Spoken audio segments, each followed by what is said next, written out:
bond, and he was back on the road. But tonight, Hernan Abel Martinez is in the Williamson County Jail on new charges. This after accusations of street racing and a crash that killed a couple. As KXAN's Brittany Glass explains, their children want justice. Trying to make day by day. That's where we are right now.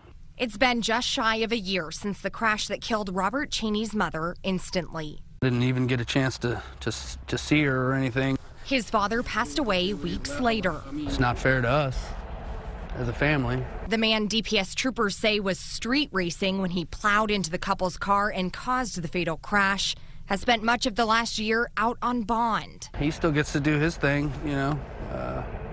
Still gets to see his parents and go home and hug them. That is until he was arrested again just last month, this time for driving while intoxicated in Austin. Luckily, he was stopped before he crashed into other people and ruined other people's lives. It's very concerning if someone's out there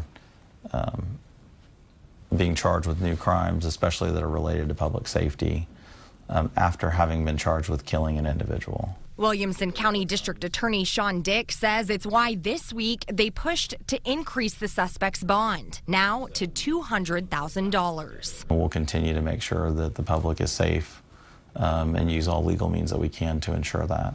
As for the suspect, he needs to pay for what he did, and hopefully a few years in prison will do that.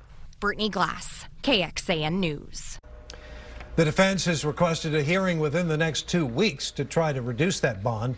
The DA's office says they will, of course, fight that. We are told the judge could decide then to tighten the requirements for Martinez's bond conditions, which could include requiring he wear an ankle monitor or restrict him from driving altogether.